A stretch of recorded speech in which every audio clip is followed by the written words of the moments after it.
예, 오늘은 갈라디아서 마지막 강해입니다. 지난 10월부터 3개월 동안 우리는 1세기 당시 갈라디아 지역에 있는 교회들에게 안에 성도들을 미혹하는 거짓 교사들이 전했던 가짜 복음에 대해서 살펴보았습니다. 사도행전 13장 14장을 보면 바울과 바나바가 안디옥 교회에서 선교사로 파송을 받아 터키 중부에 있는 갈라디아 지역에 선교 여행을 가게 됩니다. 그것을 사도 바울의 1차 선교 여행이라고 말하는데, 남부 갈라디아 지역 지도 한번 봐보고 하도록 하겠습니다. 보이시죠? 저 갈라디아라고 써진 가운데 큰 거 보이죠? 갈라디아는 어떤 한 지명이 아니라 한 지역 이름을 말합니다. 터키의 중부에 있는 저 지역을 갈라디아라고 하는데, 저 수리아 안디옥에서 파송받았던 바울과 바나바가 이렇게 배를 타고 구브로를 거쳐서 저 갈라디아 남부 지역에 있는 안디옥, 저기 비시디아 안디옥, 이고니온, 루스트라, 도베, 저기를 남부 갈라디아 지역이라고 하는데, 저 지역에 선교를 가서 복음을 전했습니다. 예, 됐습니다. 바울과 바나바가 이제 갈라디아 지역, 아까 여러분이 보셨던 터키 중부 지역, 저기에 도착했을 때 선교팀에 큰 어려움이 발생했습니다. 처음에 함께 출발했던 바울과 바나바 말고 마가 요한이란 제자가 있었는데, 그 제자가 너무 힘들어서 뭐했어요? 선교가 너무 힘들어서 중간에 나는 못하겠습니다, 집으로 돌아가겠습니다 하고 집으로 돌아가 버리는 사건이 발생했습니다. 사도행전 13장 13절 14절 말씀 보시면, 바울과 및 동행하는 사람들이 바보에서 배 타고 밤빌라에 있는 버가에 이르니, 요한은 그들에게서 떠나 예루살렘으로 돌아가고, 그들은 버가에서 더 나아가 비시디아 안디옥에 이르러 안식일에 회당에 들어가 앉으니라. 마가 요한은 집으로 가버렸어요. 근데 설상가상으로 비시디아 안디옥에 이르렀을 때 바울이 큰 병에 들게 됩니다. 사역도 힘든데 몸이 병에 들게 되니까 제대로 복음을 전하기가 너무 힘들었어요. 한 사람 돌아가 버리고 몸은 너무 힘들고, 사도 바울도 이제 선교를 그만 포기하고 집에 돌아가야 되나 이런 생각이 들 만큼 너무 힘들었습니다. 그런데 이런 위기 상황 속에서 갈라디아 사람들에게 복음을 전했는데, 이 사람들이 복음을 마음을 문을 열고 받아들이는 겁니다. 예수님을 영접하고, 그다음에 사도 바울이 아팠을 때 너무 지극정성으로 잘 돌봐주었고, 심지어 자기의 눈이라도 빼서 사도 바울을 섬기기를 원하는 사람들도 생겨났습니다. 갈라디아서 4장 13절 15절까지 쉬운 성경을 읽어보면, 여러분도 아시다시피 내가 여러분에게 처음으로 복음을 전하게 된 것은 내 몸의 병 때문이었습니다.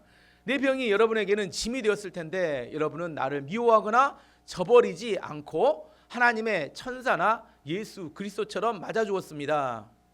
그때는 여러분에게 기쁨이 가득하더니 지금은 그 기쁨이 어디로 갔습니까? 지금 기억하기로 그때에는 여러분이 할 수만 있다면 여러분의 눈이라도 빼어줄 정도였습니다. 위기 상황 중에 갈라디아 교인들이 복음을 받아들이고 교회가 개척된 것이 너무 감사하고 감동이었습니다.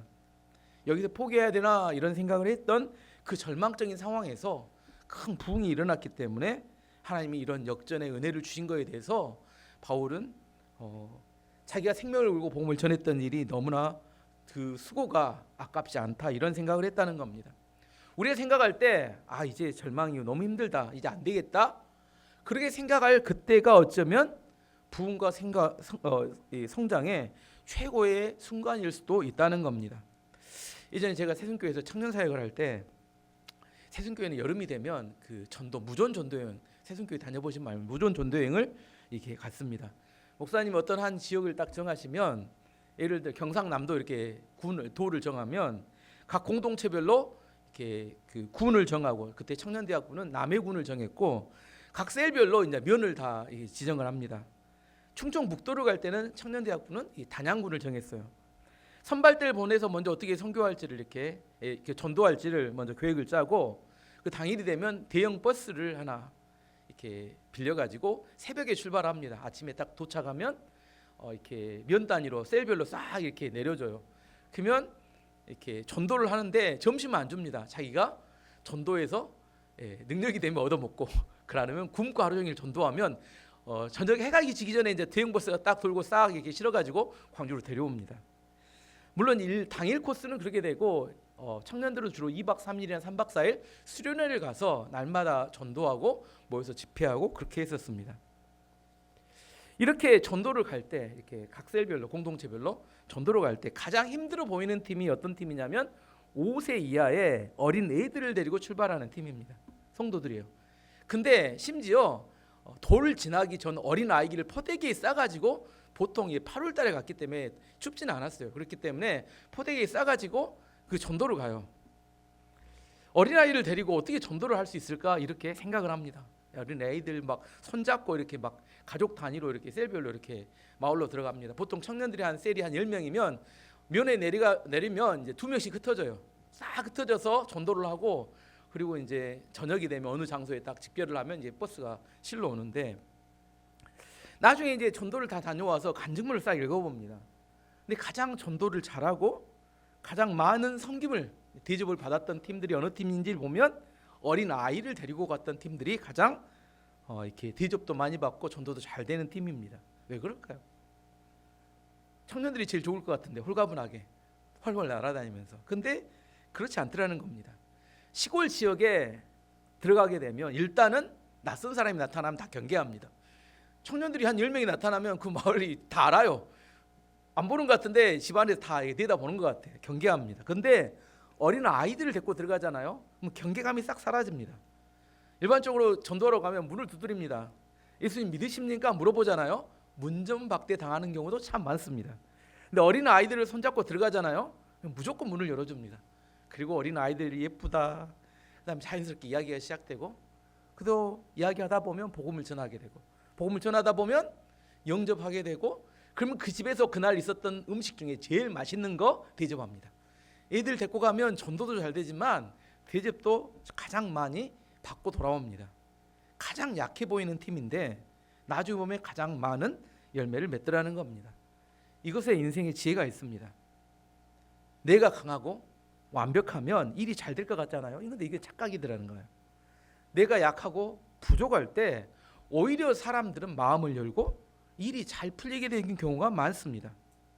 예수님께서 제자들을 전도 보낼 때 이렇게 말씀하셨어요.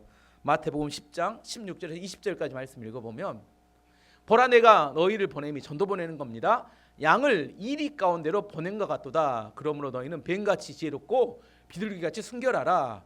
사람들을 삼가라. 그들이 너희를 공에 넘겨주겠고 그들의 회당에서 책찍질하리라. 또 너희가 나로 말미암아 총독들과 임금들 앞에서 끌려가리니 이는 그들과 이방인들에게 증거가 되게 하려 하심이라.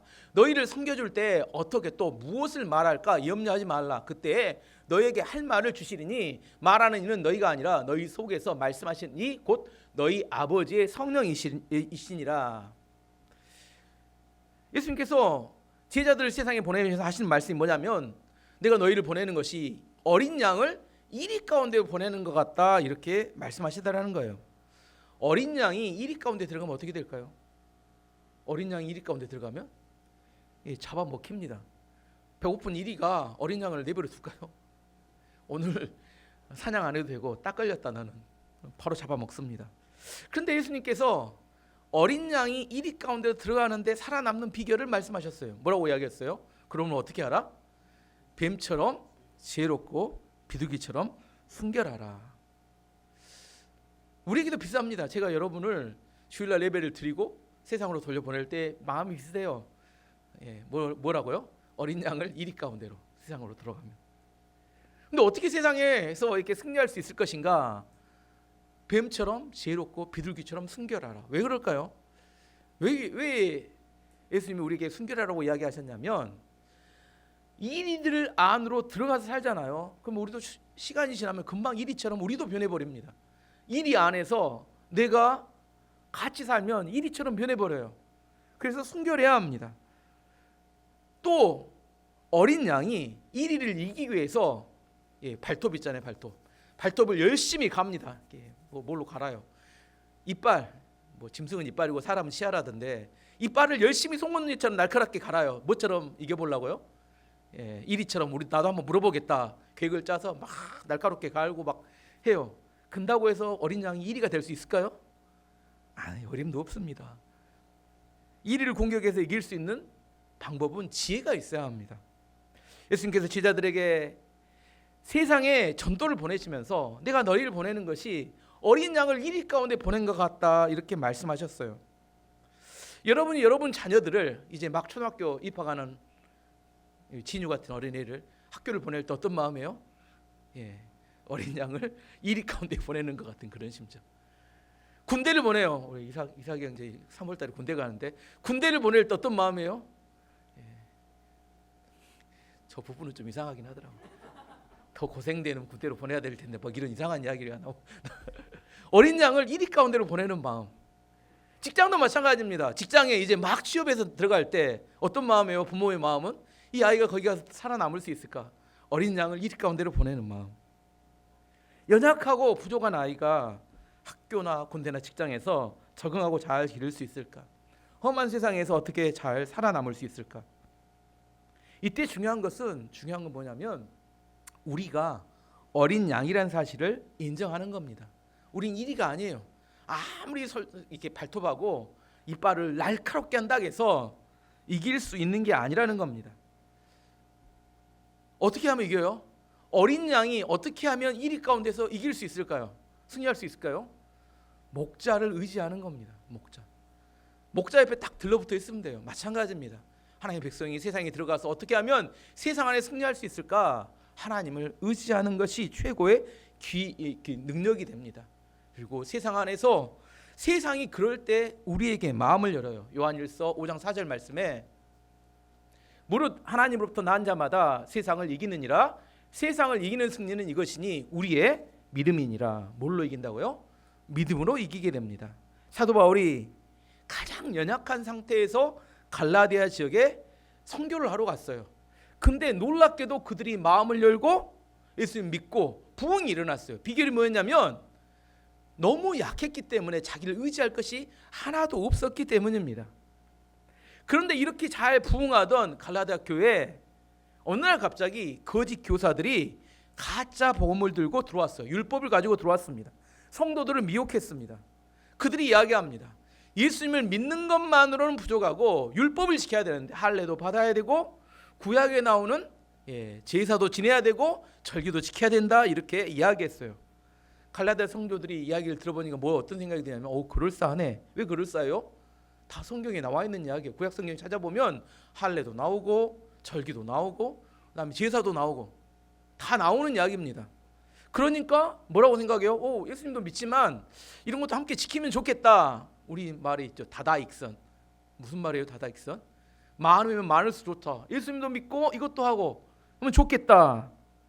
하지만 사도 바울이 그 이야기를 듣더니 엄청 분노합니다. 사도 바울이 성경에서 웬만해서 분노하는 이야기 안 나오는데 정말 분노해요. 분노한 이야기가 갈라디아서 1장 6절에 9절까지 쉬운 성경을 읽어보면 사도 바울이 이렇게 이야기합니다. 하나님께서 그리스도를 통하여 영원한 생명을 주시려고 여러분을 부르셨는데 여러분이 다른 복음을 믿는다고 하니 놀라지 않을 수 없습니다.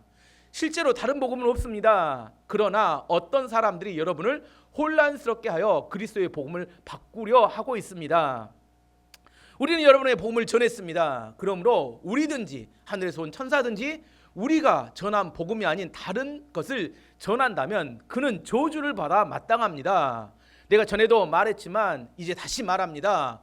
여러분이 이미 받은 복음 이외에 다른 것을 전하는 사람이 있다면 그는 저주를 받아야 합니다. 저주를 선포해버려요. 항상 사랑을 이야기했던 사도 바울이 저주를 선포합니다. 어떤 사람들에게? 다른 복음을 전하는 사람들에게. 이단은 우리가 좀 다른 사람이 아니에요. 이단은 우리의 신앙의 뿌리를 흔드는 사람들입니다. 신천지든 구원파든 통일교든 다른 복음을 전하는 사람들에게 하나님께서 무서운 심판을 내리실 겁니다. 이것은 하나님께서 그렇게 말씀하시는 겁니다. 우리가 구원받을 수 있는 유일한 방법은 우리 죄를 위해서 십자가를 지신 예수 그리스도를 믿는 것뿐입니다. 갈라디아서 2장 19절에서 21절까지 이렇게 우리에게 말합니다. 아닌데요. 2장인데 2장 1절에 19절에서 21절까지 나는 율법을 위해 사는 것을 그만두었습니다. 나는 율법 위에 죽었습니다. 내가 율법을 향해 죽는 것은 하나님을 향해 살기 위한 것입니다. 나는 그리스도와 함께 십자가에서 죽었습니다. 이제는 내가 사는 것이 아니라 내 안에 계신 그리스도께서 사시는 것입니다. 내가 지금 내 몸 안에서 사는 것은 나를 사랑하셔서 나를 구하시려고 자기 몸을 바치신 하나님의 아들을 믿는 믿음으로 사는 것입니다. 나는 하나님의 은혜를 헛되게 하지 않습니다. 율법으로 의롭다함을 얻을 수 있다면 그리스도께서도 죽지 않으셨을 것입니다. 사도 바울은 이야기합니다. 저는 율법을 위해 사는 것을 멈추었습니다. 스탑. 율법을 위해 사는 걸 멈췄습니다. 나는 율법에 대해 죽었습니다. dying. 율법을 위해 살고 율법을 위해서 향하는 내 마음이 아예 죽어버렸습니다. 왜 율법을 향해 죽었다고 말하느냐? 왜 그래요? 성경에 하나님에 대해서 살기 위해서입니다.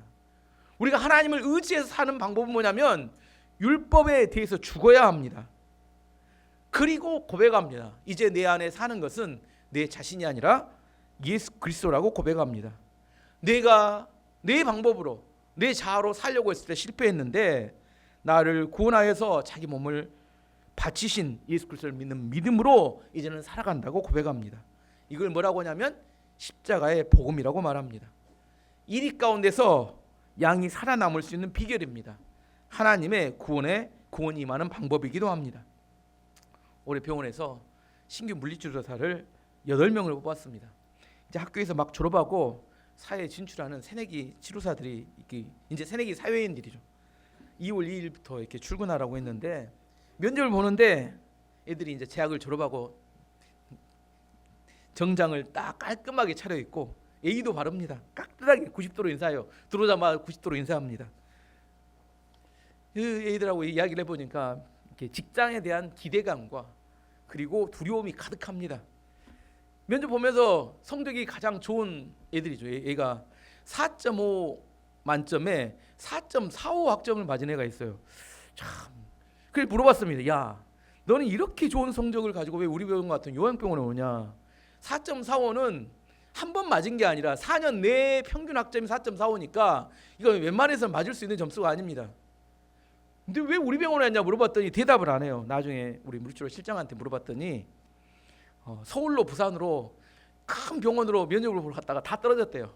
마음의 상심이 너무 커서 우리 병원에 와서 물론 우리 병원이야 좋지 고맙다 내가 마음속에 생각했지만 4.45라는 것은 이런 성적만 좋은 게 아니라 이 아이는 성실한 사람입니다. 4년 내에 4.45를 맞는 것은 이건 보통 사람이 아닙니다. 진짜로 성실하고 정말 열심히 해야 이거 맞는 거지 4점 한번 넘어가기도 어려워요. 성적이. 오늘 집에 가서 또 부모님들이 또 애들 닦고 닥달할지 모르겠는데 하지만 이 다음 이야기가 중요해요. 이 다음 이야기가 학교에서 좋은 성적을 받았다고 직장에서도 일을 잘할까요? 그거하고는 또 상관이 없습니다. 자, 이제 어떻게 하면 직장에서 일을 잘할 수 있을까요? 어떻게 하면? 우리 병원에 이제 치료사가 한 30명 정도 되는데 선배들이 가르쳐 주는 거 배우고 잘 따라서야 적응 잘합니다. 학교에서 성적이 좋다고 선배들 니네들이 얼마나 알겠어 이렇게 오면 결국 몇 개월 못 지나서 그만두고 나가게 됩니다. 학생이라는 생각을 버리고 이제 직장인으로 내가 새롭게 배워야겠다는 생각을 가지고 100% 수용하고 따라가면 좋은 직장인이 될 수 있고 적응도 잘할 수 있습니다. 학교에서 배운 지식은 율법과 비슷합니다. 그 지식은 밑바탕은 될 수 있어요. 하지만 환자를 대하고 자기 자리를 찾는 것은 선배의 말을 따라야 합니다. 왜냐하면 병원에서 치료사는 한 2년 지나기 전까지는 미생입니다. 뭐라고요? 아직 환자 좀 치료하겠네 하려면 최소한 3년 차는 돼야 이제 제가 환자 좀 볼란갑다 이런 생각을 하지 그 이전까지 뭐라고요? 미생이에요. 미생.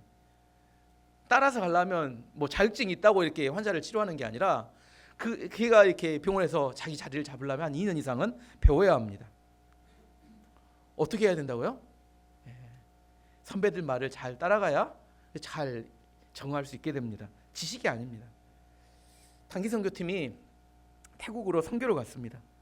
선교지가 이렇게 선교지 마을이 밀림 한가운데 있는 마을이었어요. 그래서 버스가 밀림 근처에 도착했고 이렇게 선교팀이 내린 다음에 선교사님이 손에 칼을 들고 밀림 안에 있는 이렇게 나무와 숲을 이렇게 막 치면서 이렇게 가고 선교팀이 뒤를 따라갔어요.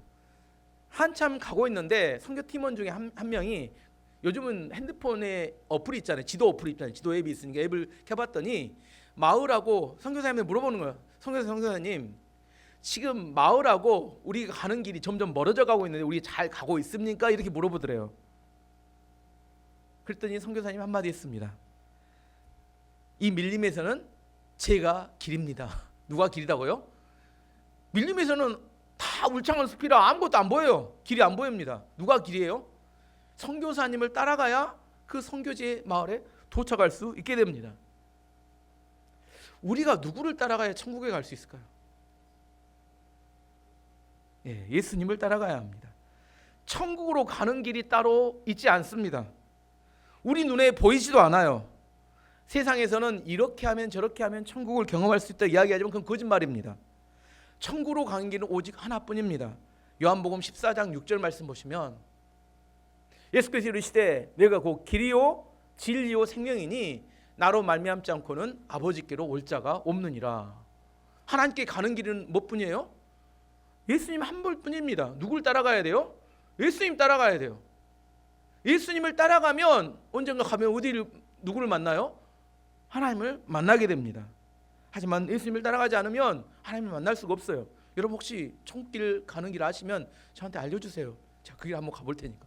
근데 저는 아직까지 발견을 못했습니다.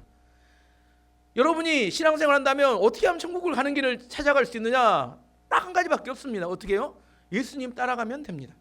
그게 길이에요. 성경이 말하는 것은 예수님이란 그 사람을 따라가는 거지 길이 따로 있으면 좋을 것 같아요. 저도 그 길 가면 예수님 안 따라가고 그 길 가면 좋을 것 같은데 그런 길은 없습니다. 율법의 목적, 갈라디아에서 나오는 율법의 목적은 죄를 깨닫게 하는 것이라고 말했습니다. 율법은 우리의 죄를 통하여 내가 스스로 구원받을 수 없다는 사실을 깨닫게 되고 그걸 인정하게 되기 때문에 예수님만을 우리의 구원으로 받아들이는 것을 말합니다. 이제 좀 더 어려운 이야기, 쉬운 이야기로 마찬가지로 우리의 자녀들이 학교에 가면 어떻게 하면 학교 생활을 잘할 수 있을까요? 이제 초등학교 입학한 학생, 중학교, 고등학교 이제 올라갈 텐데 어떻게 하면 학교 생활을 잘할 수 있을까요? 지금까지 알려줬는데 길이 없다니까요. 누굴 따라가야 돼요? 선생님을 잘 따라가야 돼요. 지금까지 이야기하는 거. 선생님을 잘 따라가면 선생님 말씀을 귀하게 따라가면 학교 생활 잘합니다. 자, 이제 군대에 입소하는 이삭이가 어떻게 하면 군대 생활을 잘할 수 있을까요? 길이 있어요. 누굴 잘 따라가야 돼요? 상관의 말을 잘 따라가면 군대 생활 잘할 수 있습니다. 직장에 이제 취업을 했어요. 그럼 어떻게 하면 직장에 취업하면 직장 생활 잘할 수 있을까요? 선배의 말을 잘 따라가면 직장 생활 잘할 수 있습니다. 너무 뻔한 이야기예요. 물론 우리가 따라가는 그 사람, 선생님이나 선배나 뭐 상관이나 실수도 있고 부족함이 있을 수 있습니다. 하지만 그럼에도 불구하고 내 생각을 버리고 선생님, 상관, 직장의 선배들의 말을 잘 따라가면 우리가 원하는 것을 쉽게 얻을 수 있습니다. 신앙생활도 마찬가지입니다. 믿음 생활에 가장 방해가 되는 것은 내 안에 있는 몹쓸 자아입니다. 인정받고 싶어하고 자랑하고 싶어하고 멋지게 보이고 싶어하는 자아가 성공하는 데 가장 큰 방해가 되는 걸림돌입니다. 이 자아를 십자가에 못 박고 그래야 우리가 비로소 자유로워질 수 있고 쉽게 원하는 것을 얻을 수 있습니다. 갈라디아서가 또 그 이야기하면 갈라디아서 5장 16절에서 18절 말씀 보시면 내가 이르노니 너희는 성령을 따라 행하라. 그리하면 육체의 욕심을 이루지 아니하리라. 육체의 소욕은 성령을 거스리고 성령은 육체를 거스르나니 이 둘이 서로 대적함으로 너희가 원하는 것을 하지 못하게 하려 함이니라. 너희가 만일 성령의 인도하시는 바가 되면 율법 아래 있지 아니하리라. 그대로 말씀 놔둬주세요. 성령에다가 누굴 넣으면 되냐면 아까 제가 이야기했던 선생님, 선배, 직장 상관 넣으면 다 맞습니다. 누굴 따라 누구 아래. 너희가 만일 선생님의 인도하는 바가 되면 율법 아래 있지 아니하니라. 다 똑같은 이야기입니다. 됐습니다. 무슨 말이에요?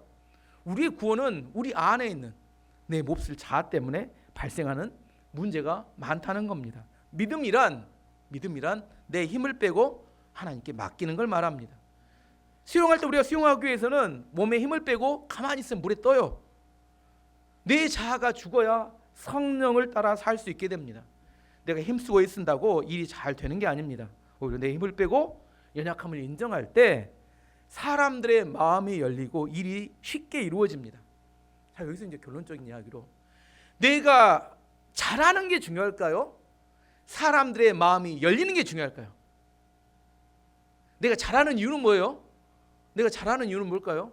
사람들의 마음을 열게 하기 위해서 내가 잘하려고 하는 거지. 중요한 게 뭐예요? 내가 이 물건을 팔고 싶어요. 물건을 팔고 싶어. 어떻게 하면 물건이 팔릴까요? 내가 잘하면 팔릴까요? 상대방의 마음 문이 열리면 팔릴까요? 상대방의 마음의 문이 열리면 내가 못했어요. 그래서 상대방의 마음의 문이 열리면 이거 돈 주고 사간다고 난리칩니다. 저는 항상 설교하는 목사라 항상 생각해 봅니다. 어느 날 내가 설교를 잘한 것 같아요. 근데 어떤 경우에 이게 성도들이 반응이 뜨뜻미지근해. 어느 날은 설교가 망한 것 같아. 오늘 설교를 왜 이랬을까 이렇게 쥐어짰는데 어느 날 문자가 와. 은혜 받았다고. 그럼 이게 뭐지? 왜 그러지? 알 수는 없어. 어떻게 알아? 그게 누구한테 달렸어요? 내가 어떻게 하나 이게 달린 게 아니라 듣는 사람의 마음에 문이 열리면 내가 잘하고 못한 거는 중요하지 않아요. 그 사람의 마음에 문이 열리면 그 사람이 그날 은혜 받는 거예요. 중요한 게 뭘까요? 내가 잘하는 게 중요할까요? 상대방의 마음에 문이 열리는 게 중요할까요? 상대방의 마음에 문이 열리면 일이 쉬워지고 열매를 맺게 됩니다. 그게 오늘 보면 20절 말씀 보시면 내가 그리스도와 함께 십자가에 못 박혔나니 그런즉 이제는 내가 사는 것이 아니요 오직 내 안에 그리스도께서 사시는 것이라. 이제 내가 육체 가운데 사는 것은 나를 사랑하사 나를 위하여 자기 자신을 버리신 하나님의 아들을 믿는 믿음 안에서 사는 것이라. 우리 자녀들이 세상 안으로 들어갈 때 그들이 갖고 있는 성격, 습관이 죽어야 성공할 수 있습니다. 쉽게 예를 들어서 김장할 때, 여러분이 김장할 때 배추에 소금을 뿌리는 이유가 뭘까요? 소금 팍팍 뿌리죠. 왜 그래요? 숨을 죽이는 거죠. 숨을. 미워서 싫어서 소금 뿌리는 거 아니죠. 배추가 뻣뻣하면 뭘 안 먹어요? 양념을 안 먹죠. 근데 배추가 숨이 다 죽으면 양념을 충분히 흡수하기 때문에 맛있는 배추가 됩니다. 마찬가지예요. 숨이 죽어야 맛있는 김장 김치가 되는 것처럼 우리가 숨이 죽어야, 내 자아가 죽어야 어디 들어가서든지 그곳에 모든 걸 다 흡수하면서 열매를 잘 맺는 존재가 되어진다는 겁니다. 내가 잘하는 것보다 더 중요한 것은 상대방의 마음을 여는 겁니다. 그러면 우리 안에서 일이 돼요. 교회 안에서 적용해 보면 내가 잘하는 게 중요한 게 아니라 누구의 마음이 열려야 될까요? 하나님의 마음이 열리면 하나님께서 그날 여러분이 구원받는 날이고 여러분에게 축복받는 날입니다. 여러분은 오늘 예배를 드릴 때 여러분의 예배를 통해 하나님의 마음이 열릴까요? 이건 여러분 집에 가서 한번 생각해 보세요. 하나님의 마음을 열 수 있는 예배, 하나님의 마음을 열 수 있는 신앙생활, 그렇게 되면 하나님께서 복을 주시기 더 쏟아부을 곳이 없도록 부어주실 겁니다. 마음을 여는 게 중요해요. 마음을 열기 위해서 가장 방해가 되는 게 우리의 자아이기 때문에 복음을 이야기하는 겁니다. 하나님께서 우리 가운데. 갈라디아서 2장 20절은 구원받은 성도들이 세상을 살아가는 비결이고 방식이기도 하지만 이게 몸에 배이게 되면 세상 안에 들어가서 성공하고 승리할 수 있는 비결이 됩니다. 뭐가 죽어야 돼요? 몹쓸 나의 자아가 죽고 예수를 믿는 믿음으로 사는 것, 이것이 갈라디아서가 우리에게 주는 축복입니다. 이제 갈라디아서는 오늘로 마지막이고 이제 다음 주부터는 에베소서 왔는데 갈라디아서 마지막 최종 결론, 갈라디아 2장 20절을 날마다 읽고 묵상하시면서 내가 죽어야 되겠구나. 그리고 내 안에 예수님을 믿는 믿음으로 살아갈 때 내 삶 가운데 열매 맺고 많은 하나님의 축복과 은혜가 여러분에게 임하게 될 겁니다.